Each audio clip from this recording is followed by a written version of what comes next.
Mi nombre es Stephanie Ramírez, terapeuta ocupacional, especialista en neurodesarrollo y aprendizaje, y junto con mi compañera Lorena Dávila Sandoval, fonoaudióloga, vamos a hablarles hoy acerca de estrategias de apoyo terapéutico para el niño en edad escolar.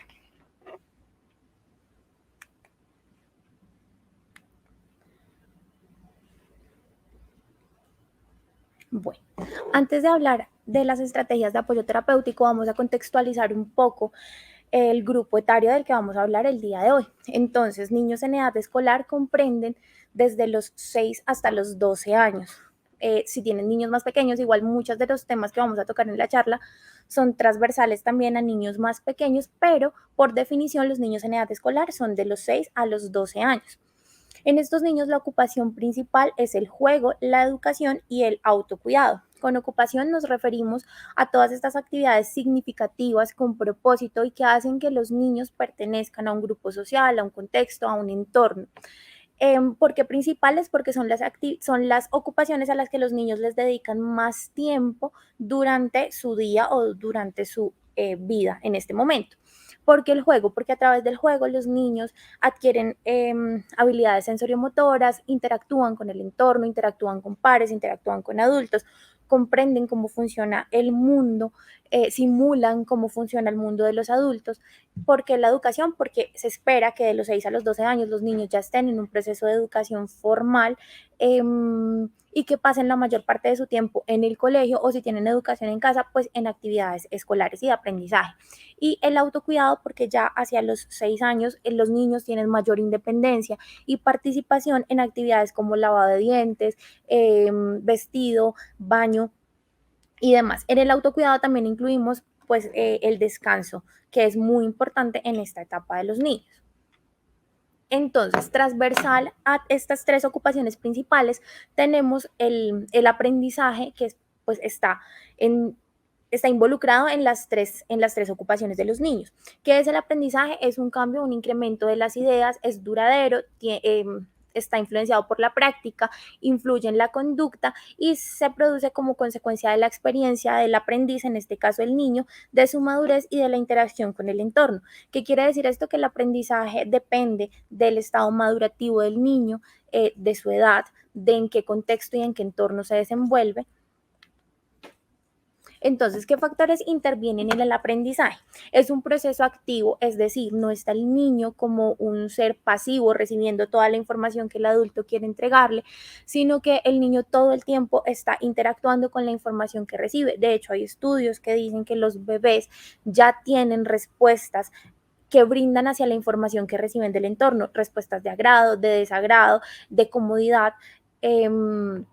Respuestas en las que los niños nos muestran que no quieren recibir el tipo de información que les estamos brindando o por el contrario, que es una información que los motiva, que los hace participar. Hay conexiones neuronales durante el aprendizaje, se modifica la estructura cerebral cuando los niños nacen, inician un proceso de aprendizaje, empiezan a crear diferentes redes neuronales que se instauran a través de lo que nosotros vamos enseñando. Es individual, esto es muy importante, quiere decir que todos los seres humanos, no solo los niños, tenemos un estilo y un ritmo de aprendizaje distinto, porque es tan importante tener en cuenta que el aprendizaje es individual, porque nosotros tenemos la costumbre de estar comparando todo el tiempo los procesos de aprendizaje de los niños, de aprendizaje motor, de aprendizaje académico, de aprendizaje cultural. Entonces, queremos que todos caminen al tiempo, que corran al tiempo, que hagan tareas igual de rápido, que todos tengan el mismo interés por la lectura, por las matemáticas. Y pues como les hablaba ahorita, este tipo de intereses y de gustos están muy dados por diferentes factores. Por ejemplo, el contexto. El aprendizaje es contextualizado, está influenciado por la sociedad, por la cultura, por la emoción del niño. Es decir, no es lo mismo un niño que nace en Colombia a un niño que nace en China. Porque sus costumbres son diferentes, su contexto es distinto. Asimismo, no es lo mismo el niño que nace en estrato 6 al niño que nace en condición de calle o abandono. Sus procesos de aprendizaje están lentificados, incluso su estructura cerebral es distinta.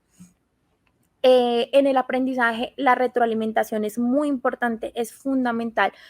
No el regaño constante, no se debe estar regañando a los niños, pero sí se les debe retroalimentar tanto positivamente como de manera correctiva en ese proceso de aprendizaje. Y es adaptativo, la función del aprendizaje es que nos podamos adaptar a nuestro entorno y tengamos habilidades de supervivencia.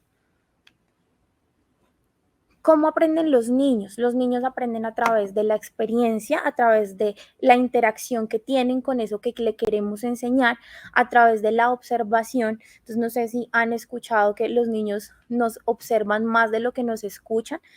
Una de las preguntas o de las inquietudes más frecuentes en los papás es cómo puedo hacer para que mi niño se interese más por leer, cómo puedo hacer para que mi niño se interese más por ejecutar las tareas del colegio.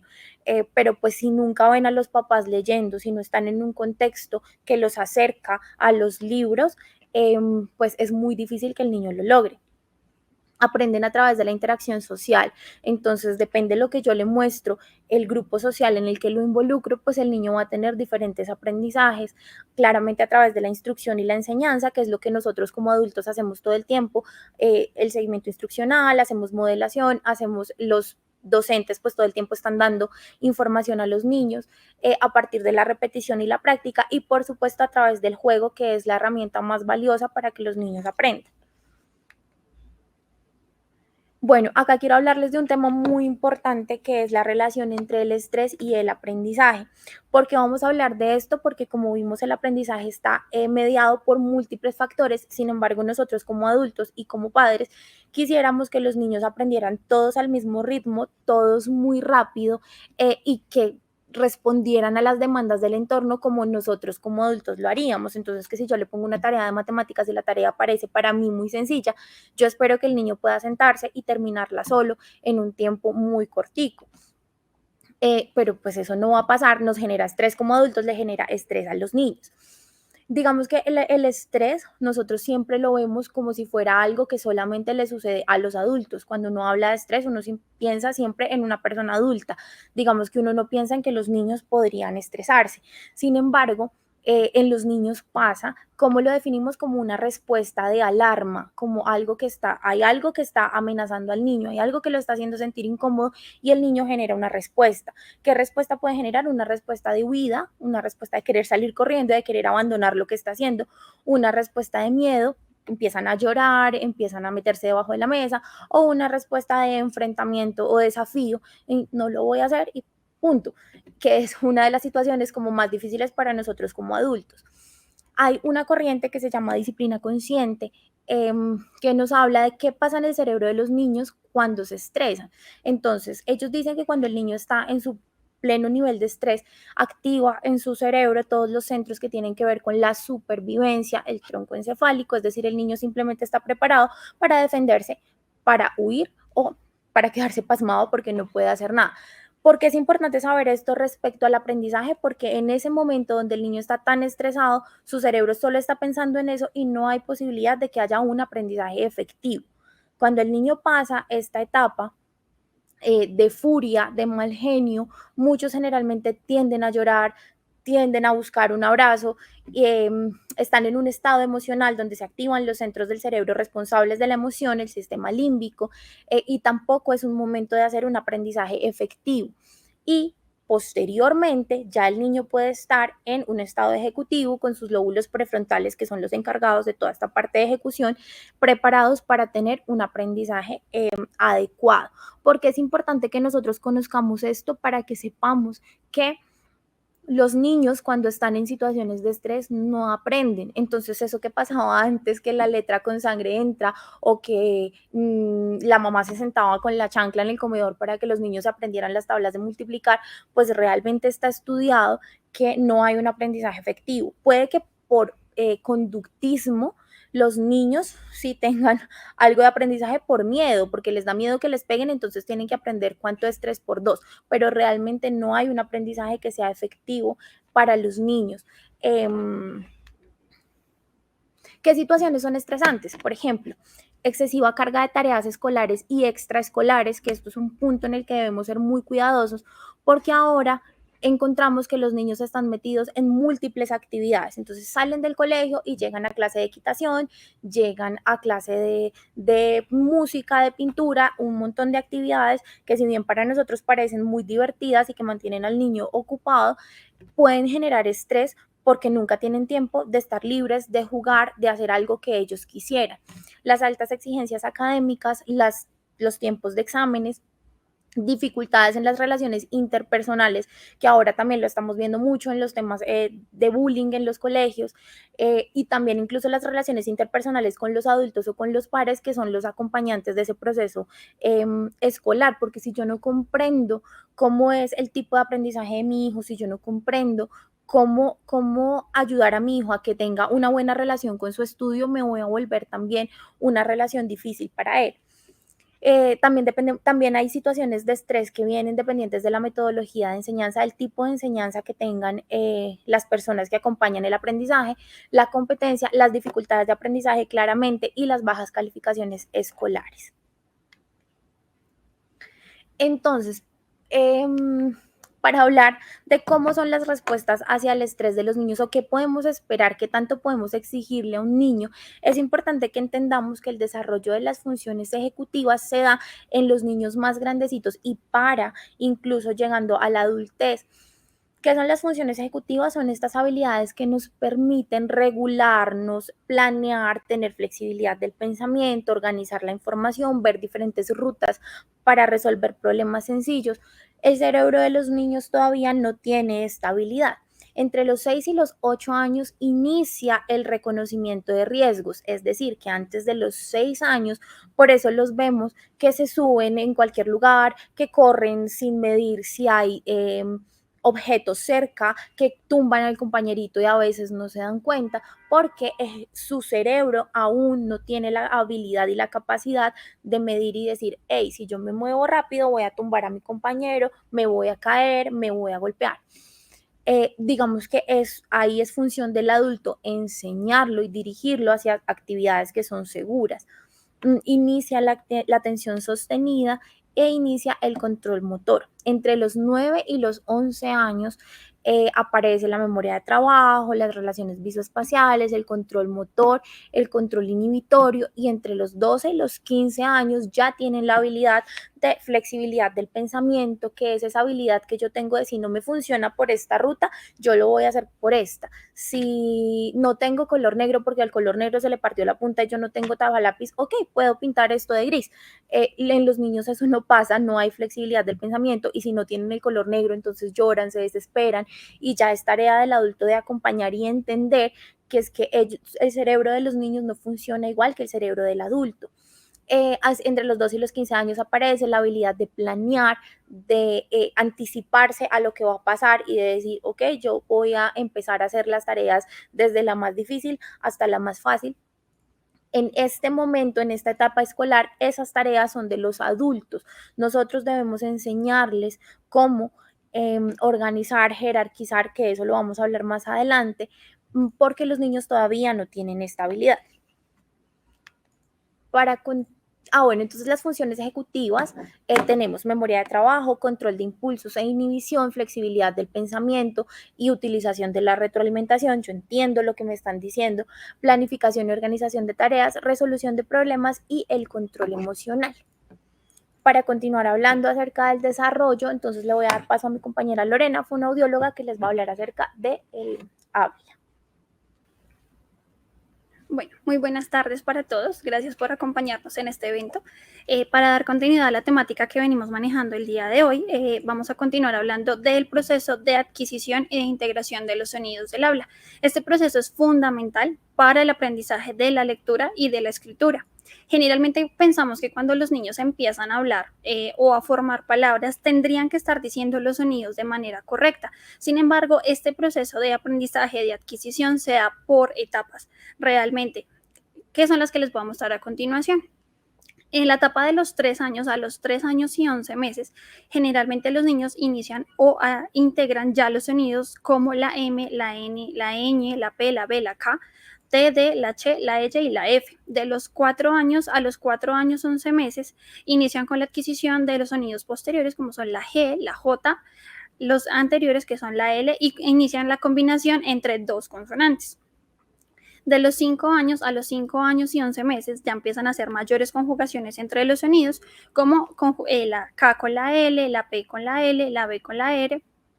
De los 6 años hasta aproximadamente los 7 años, los niños ya inician a integrar sonidos como la S, inician ese aprendizaje y esa evocación del sonido de la R, de las conjugaciones entre la G, la L, la T y la R, FR y DR. Como les decía, este proceso se da por etapas. No es esperable que los niños apenas empiezan a hablar, inicien con todos los sonidos pronunciados de manera correcta, que es lo que generalmente los papás refieren al momento de traer los niños a consulta. Y como lo mencionaba mi compañera Stephanie, iniciamos como ese proceso comparativo de por qué mi hijo dice tantas palabras o dice tantos sonidos, pero en comparación a otros niños que dicen más sonidos. Entonces ya entendemos que este proceso se da por etapas.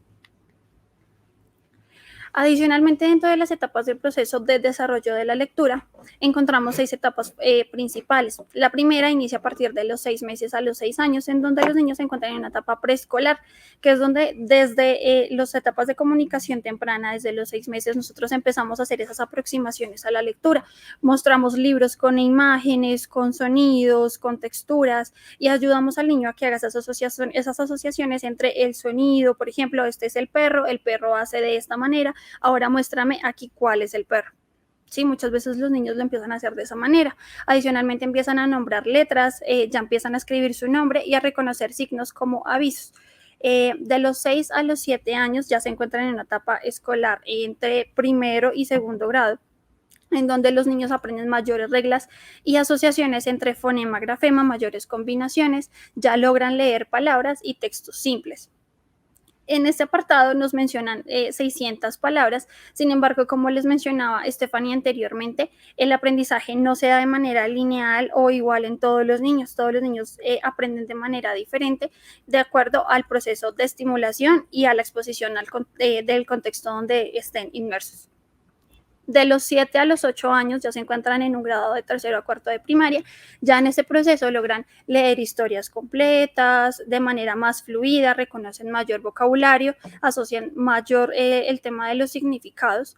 De los 9 a los 14 años ya digamos que su proceso de aprendizaje se da, la lectura se da para su proceso de aprendizaje, ya son textos más académicos con vocabulario un poco más complejo, y de ahí en adelante ya varía el tema de la complejidad de los textos, procesos de análisis, de discusión, de razonamiento, que ya son procesos un poquito más complejos que se dan por su desarrollo.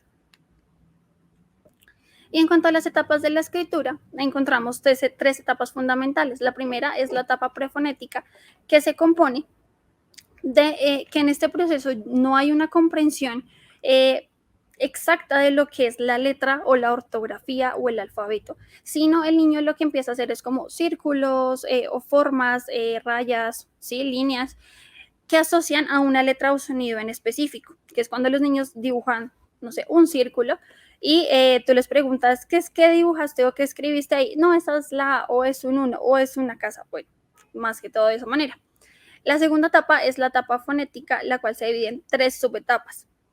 La primera de estas es la etapa silábica, en donde el niño ya logra identificar o detectar un sonido específico dentro de la sílaba y hacer esa transferencia para realizar la escritura.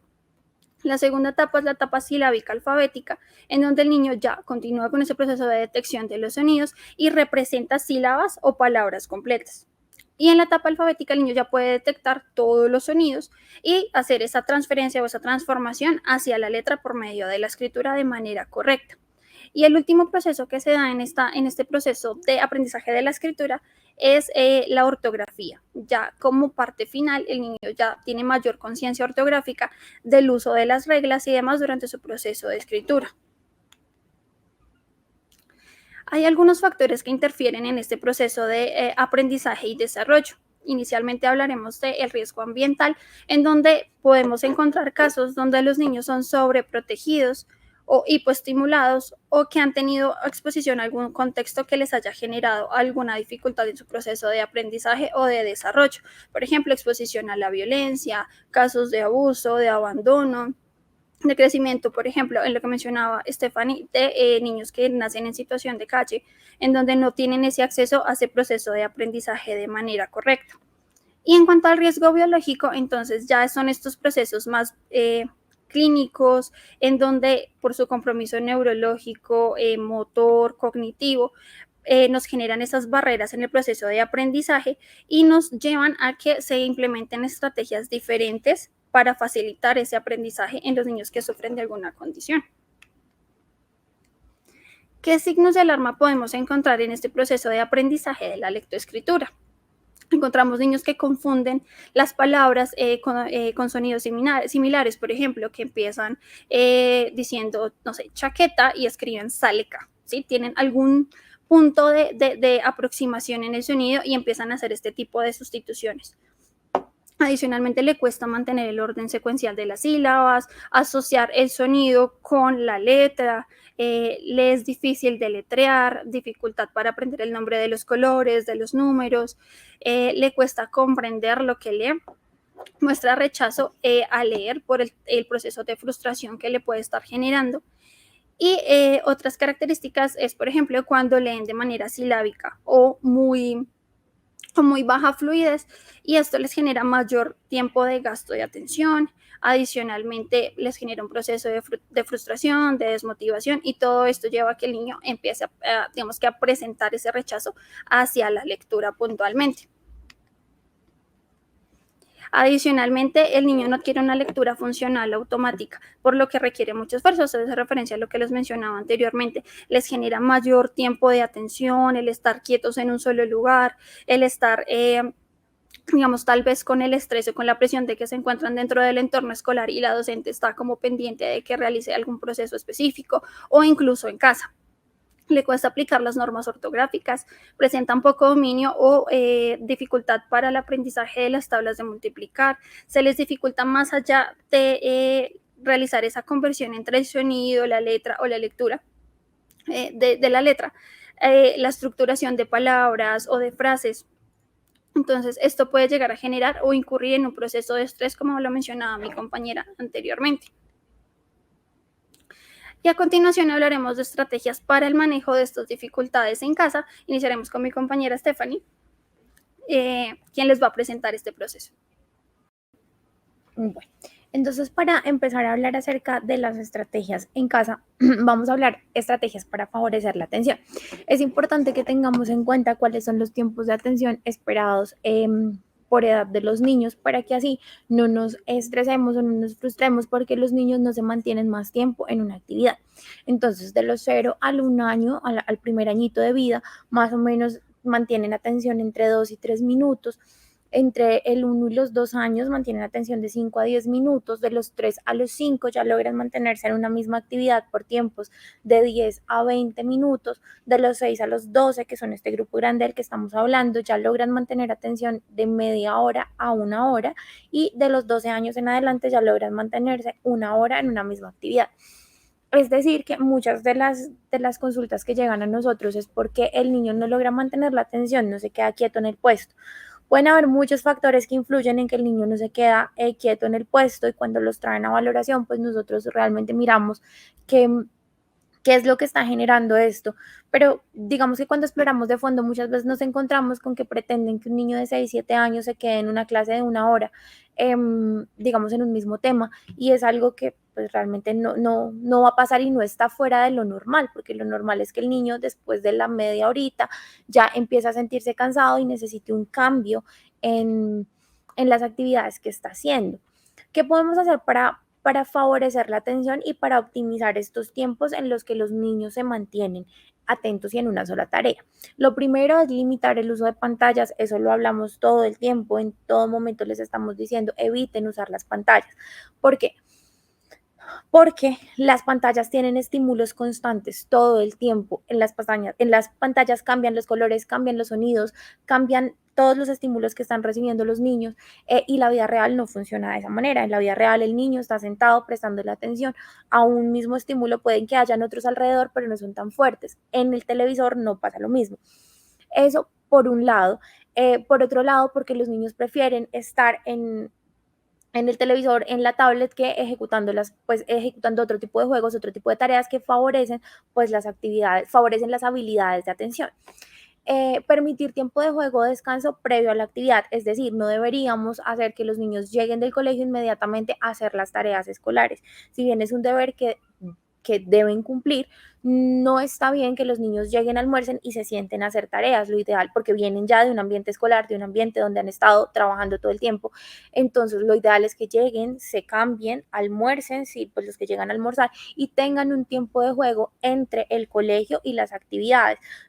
Yo soy muy promotora del parque, los niños deberían salir al parque todos los días, un espacio de tiempo antes de regresar a hacer tareas escolares. Digamos que acorde a las rutinas de sus hijos o a como ustedes vean que al niño le funciona mejor, pueden estructurar este tiempo de descanso si es mejor antes o después del juego, pero sí debería haber un tiempo para actividades que son importantes para el niño antes de sentarse a hacer los deberes escolares.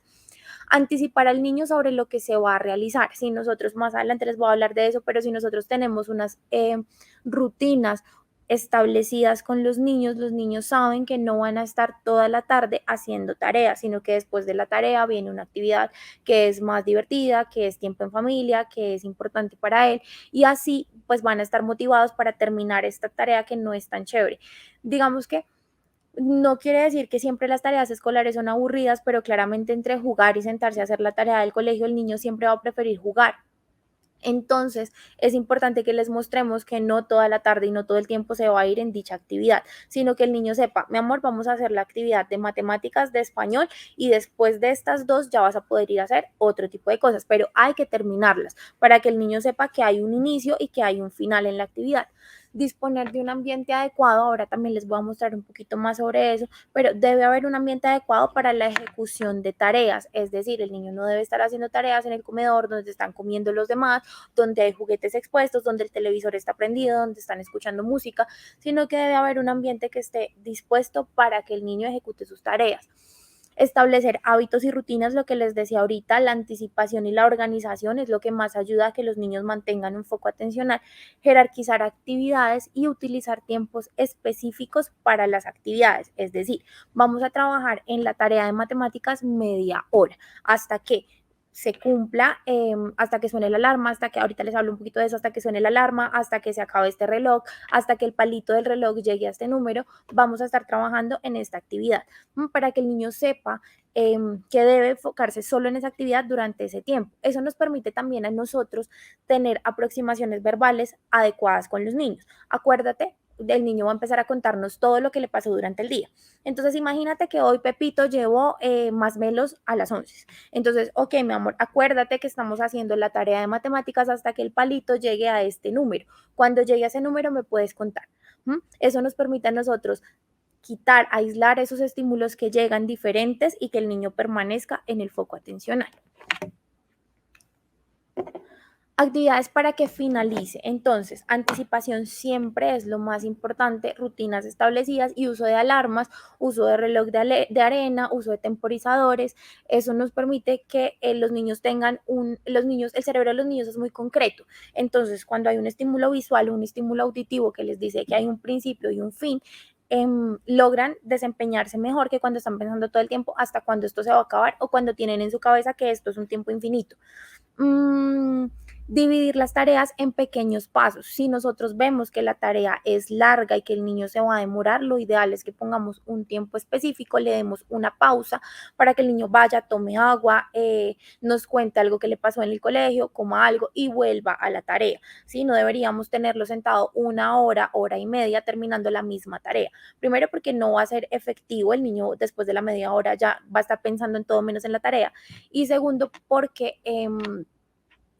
digamos que permite que la atención vaya a otro estímulo y regrese de manera más adecuada. Y en tareas largas dar espacios de descanso acordes a la necesidad de los niños. Ustedes empiezan a ver, el niño empieza a bostezar, empieza a hacer múltiples acomodaciones en la silla, empieza a pararse, empieza a hablar de 1000 temas. Entonces ustedes ya van a ver que es momento de pausar y no, digamos que no está bien seguirnos enfocando en tienes que terminar, no, podemos darnos un tiempo de descanso, claro que tiene que terminar, eso ya está dicho, pero podemos darle un descanso y que regrese a terminar la tarea que está haciendo.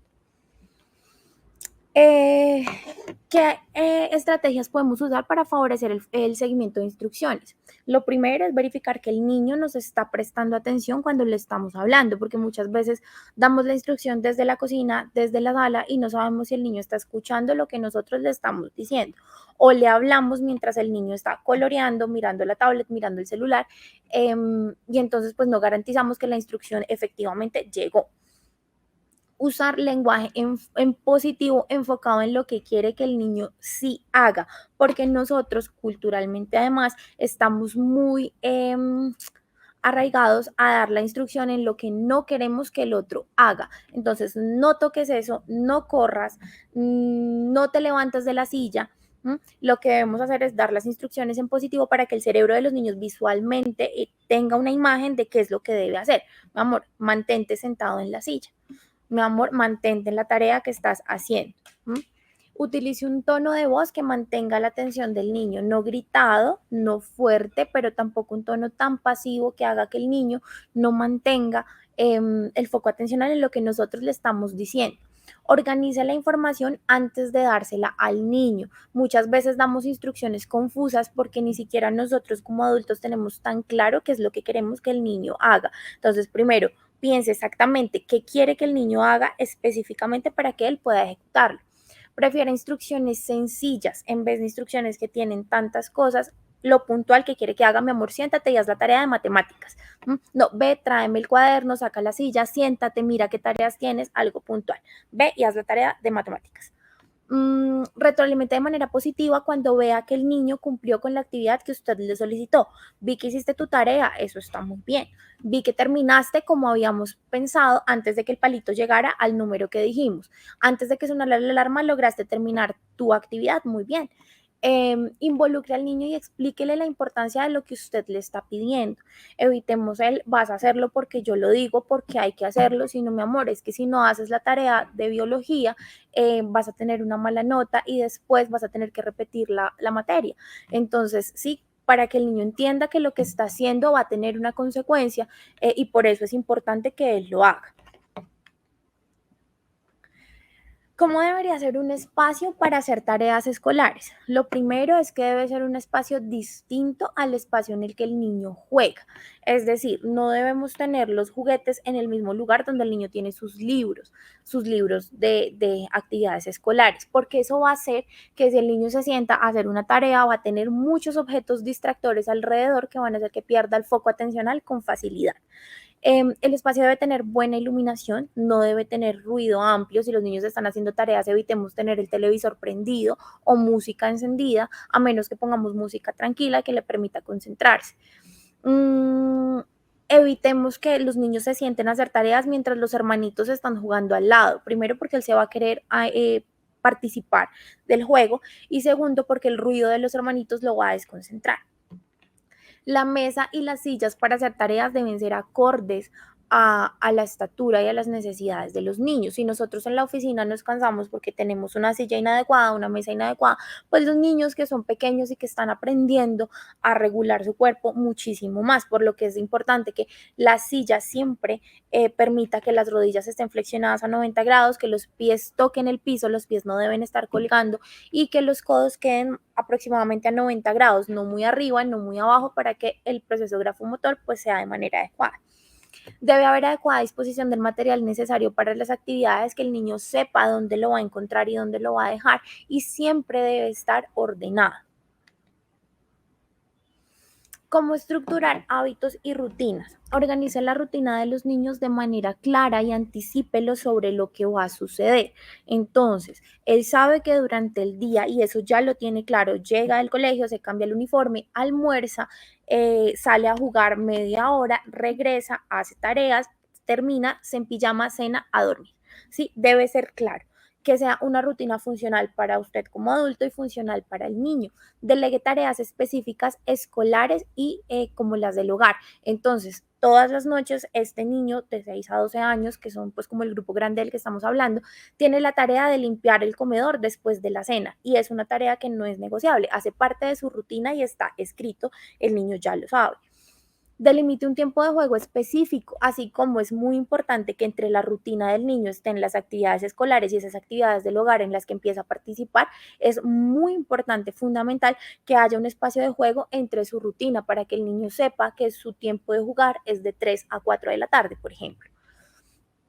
Y establezca horas concretas que no deben ser negociables para despertarse, dormir, hacer tareas del hogar, escolares y juego. ¿Cómo nos podemos apoyar para las rutinas? Haciendo uso de pictogramas, por ejemplo. Entonces, organice las rutinas de los niños de manera visual y póngalas en un lugar que sea de fácil pues, visibilidad para él, donde tenga claro qué va a hacer. Acá les pongo un ejemplo. Por la mañana se levanta, se desayuna, se viste, tiende la cama y salen a dar una vuelta. Digamos que este es un ejemplo muy básico, pero ustedes lo pueden hacer con las actividades puntuales que hacen los niños. No es necesario que pongan todo, es importante que pongan las rutinas más importantes para los niños. No las usamos como si fueran una economía de fichas para chulear lo que sí, lo que no y tener premio castigo, sino para que el niño visualmente sepa qué es lo que debe hacer, qué va antes, qué va después y que sea autónomo en el cumplimiento de su rutina. Eso también nos permite a nosotros retroalimentar. Mi amor, tú sabías que después de almorzar debías hacer la tarea. Mira, acá está. Sí, así nos evitamos que el niño es que yo quería salir a jugar, sí, mi amor, pero tú sabes que primero tienes que hacer la tarea. Eso nos permite a nosotros retroalimentarlos, enseñarlos y a ellos ser autónomos. Listo, ahora mi compañera Lorena les va a hablar acerca de estrategias para la estimulación del lenguaje y la lectoescritura. Y bueno, dentro de esas estrategias de manejo que mencionaba Stephanie anteriormente, hay una muy fundamental que es el tema de estimulación del lenguaje como estos prerecurrentes para el aprendizaje de la lectura y la escritura. ¿Sí? Y de la motivación frente a estos dos procesos. Entonces, inicialmente se les recomienda que hable a su hijo despacio, mirándolo a los ojos, que pronuncie correctamente las palabras cuando hable con ellos, que busquen esos espacios de juego, eso es muy importante, digamos que en trabajo en conjunto con las estrategias que maneja terapia ocupacional, se ha evidenciado que cuando los niños no tienen ese periodo como de descanso, de dispersión de las tareas escolares, el proceso de la lectura y la escritura no logra consolidarse, digamos, de manera adecuada o lleva muchísimo más tiempo porque se vuelve una actividad desmotivante. Adicionalmente, repitan oraciones o intenten modificarlas si es necesario. Déjenlo expresarse libremente. Generalmente tendemos a hacer esta mala práctica que es el responder por el niño. Si el niño no logra pronunciar la palabra, si el niño no logra evocar la palabra que es, ¿sí? No lo limitemos. Él está intentando comunicarse y va a su ritmo, va a su manera. ¿Sí? Nosotros como adultos somos ese modelo comunicativo para ellos, pero no por esto tenemos que generar un proceso de frustración en ellos por el simple hecho de no pronunciar una palabra de manera correcta. Utilicen la gestualidad para ayudar al niño a comprender. Estructuren frases que sean acordes al nivel de desarrollo del niño y al nivel de comprensión. Si tenemos un niño de 3 años y le vamos a pedir que haga 4 acciones al tiempo, pues realmente no lo va a poder ejecutar. Entonces, como acomodar mucho este tipo de procesos a la edad de desarrollo del niño. No reforzar de manera negativa al niño frente a su proceso. Esto aplica tanto para el desarrollo del lenguaje como el aprendizaje de la lectoescritura. Algunas veces tendemos a tener esta mala conducta, que es el hecho de retroalimentar al niño de manera negativa frente a otras personas, frente a otros niños, hacerle comentario, mira, Juan se dice la R, pero tú tienes la misma edad y no la dices, por ejemplo, y empezamos a generarle este tipo de sensaciones negativas al niño frente a su proceso de aprendizaje y muchas veces podemos caer en el error de que el niño, por su desmotivación, frustración, angustia, ansiedad o estrés que le genere el proceso de habla como tal o de expresión del lenguaje, empiece a tener, digamos que cada vez menos expresiones y demás, que se empiece a limitar en su proceso de interacción, dado por el proceso de estrés que le estamos generando. Adicionalmente, incentivar la comunicación verbal, como les decía, no es necesario que el niño hable de manera correcta, que diga todos los sonidos de manera correcta, que los pronuncie, que estructure bien frases, siempre y cuando él tenga la intención de comunicarse verbalmente. Y en caso de que el niño presente alguna dificultad en este proceso de desarrollo del lenguaje y requiera apoyo terapéutico, se recomienda mucho motivar al niño en su proceso. ¿Sí? Que ellos no entiendan la terapia como es una clase más adicional a que ya tuve 4, 5, 6 horas de clases en el colegio, más las clases o actividades adicionales, adicionalmente tengo que ir a la clase de terapia, sino que digamos que podamos reforzar al niño en que esta es una actividad que es de ayuda, que es motivante, que le va a ayudar a, digamos que a avanzar, no que sea un proceso de estrés para ellos. En cuanto a estrategias de apoyo al aprendizaje de la lectura, se recomienda que podamos en nuestro hogar o en donde está el niño crear un ambiente propicio para la lectura, realizar lecturas en voz alta junto al niño o lo que decía mi compañera, nosotros somos esos modelos de ellos y pues sí, estamos obligando al niño a que, no sé, intente leerse una historia diaria de algo que de pronto ni siquiera le está llamando la atención y nosotros estamos totalmente en el celular frente a ellos, pues realmente no le estamos generando ningún tipo de motivación. Al contrario, hacer tareas en conjunto de lectura va a generar mayor motivación en el aprendizaje de este proceso en los niños. Adicionalmente, iniciar con hacer actividades, por ejemplo, de utilizar letras del abecedario, asociárselos, por ejemplo, con canciones, con imágenes, con juegos. Esto puede aumentar la motivación en el proceso. Actividades que requieran asociación del sonido junto con la imagen referente. Hacer actividades, utilizar material o juguetes que sean llamativos para el niño. Con eso, pues digamos que él no va a pensar que es una tarea escolar más en la casa, sino que es un proceso de aprendizaje que está llevando junto con su par comunicativo que viene siendo usted como adulto. Usar vocabulario frecuente durante las actividades de lectura, que sea un vocabulario conocido para el niño.